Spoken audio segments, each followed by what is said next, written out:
Hi folks, my name is Chris Carr, also known as Natural Body Man, and we'll be having a presentation this afternoon on how brain cells communicate. Well, this topic is much studied in psychology, also in the exercise field as well. And there's several ways to go about this. We can go about this in the spiritual soul way, like in the Renaissance period back in the 15, 16, and 1700s, or was that the 1400s? Or we can go into today's scientifically viewed way with doctors, and if you're in a classroom setting, about scientific technicalities on when certain hormones release, we can go into that. So we're going to touch into both realms. I'm going to hit the scientific first so that we see how the brain cells communicate and we have an understanding, at least on today's modern theories, of what we've seen in microscopes in our reasoning. And then I'll go into a little bit of our own little twist from some sources that I've studied. One book notably, The Master Key System by Charles Haanel, and just some of my own soul searching in the last 10-15 years, okay? That is my stronghold, but the scientific is very important too. And we can see from this that when we see how brain cells communicate, this also, we can see how different groups of people act and behave. For we see a lot of people that are manic and bipolar, they have a lot more communication and activity in their brain cells.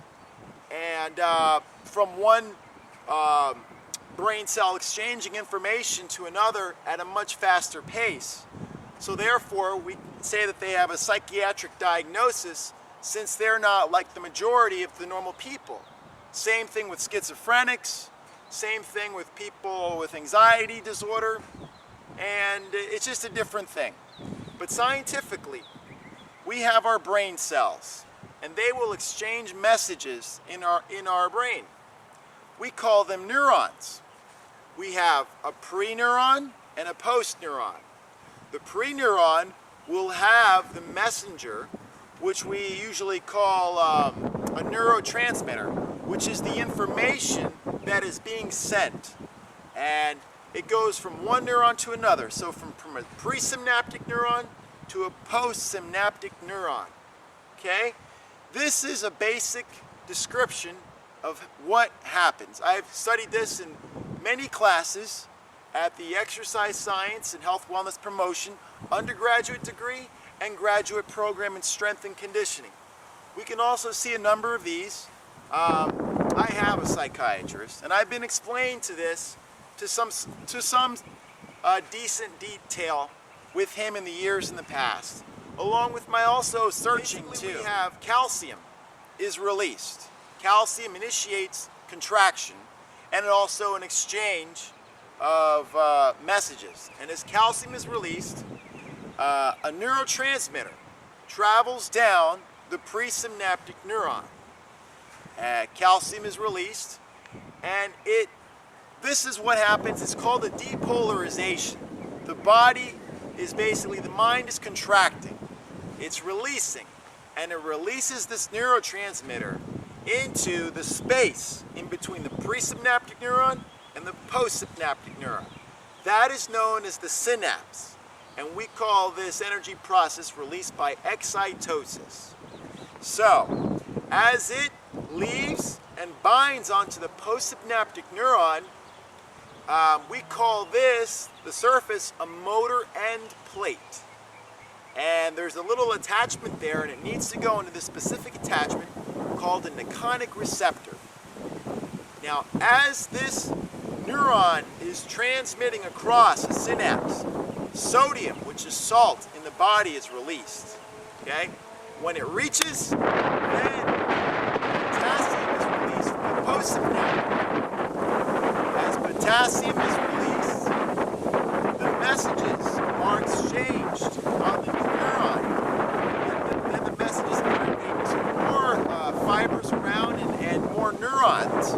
But then this thing, it's an enzyme called acetylcurlase E,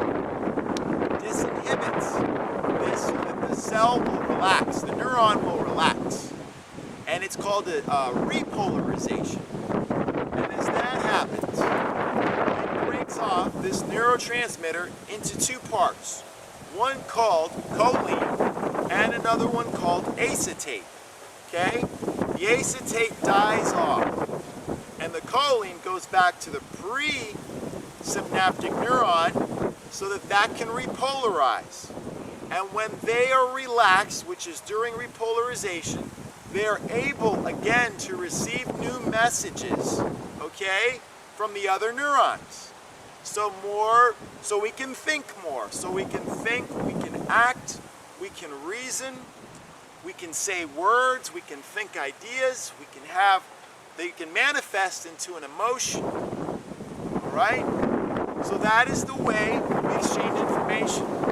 Now when we're looking at thoughts and things of this nature, one of the purest forms of energy that I personally witness and has been noted in the book The Master Key System by Charles Handel is imagination.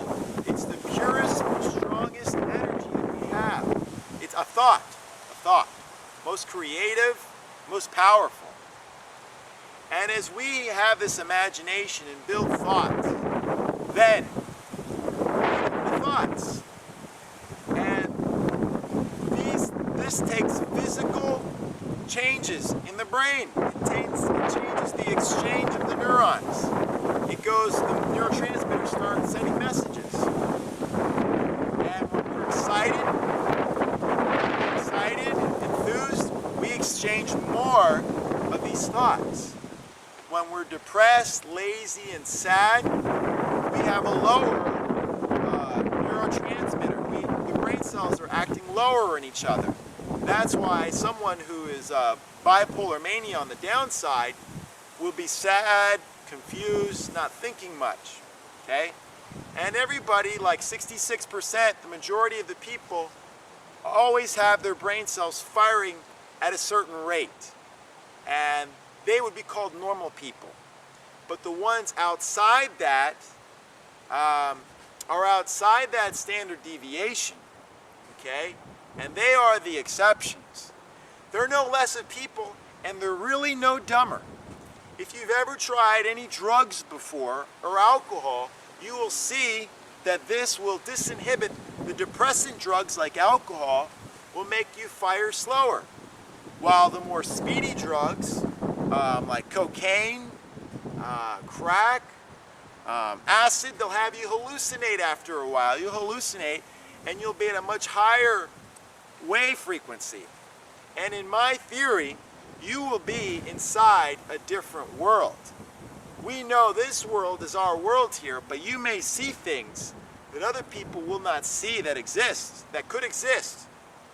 So your perception is altered and different.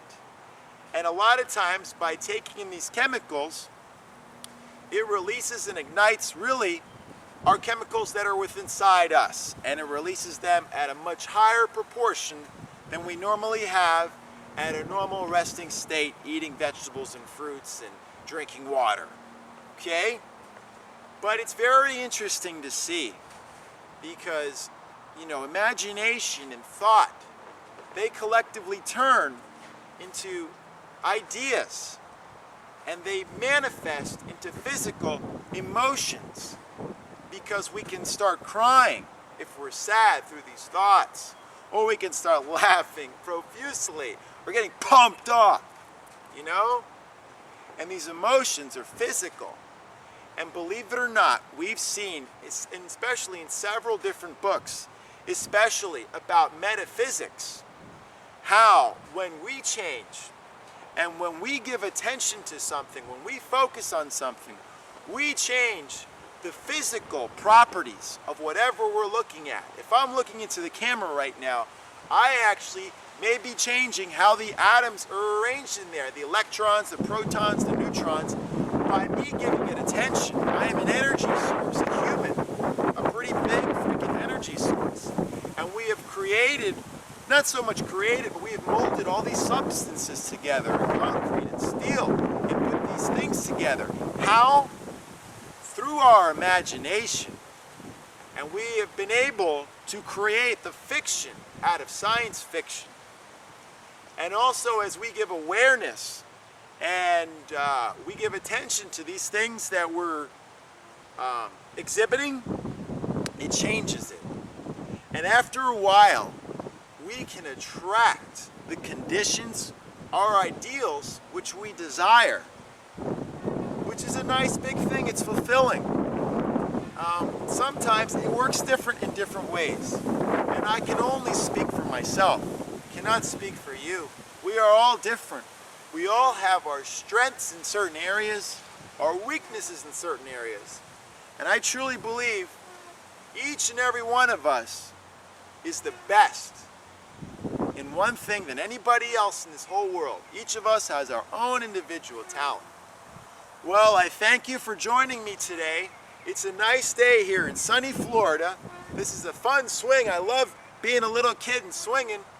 And remember, have fun and exercise. Yeah!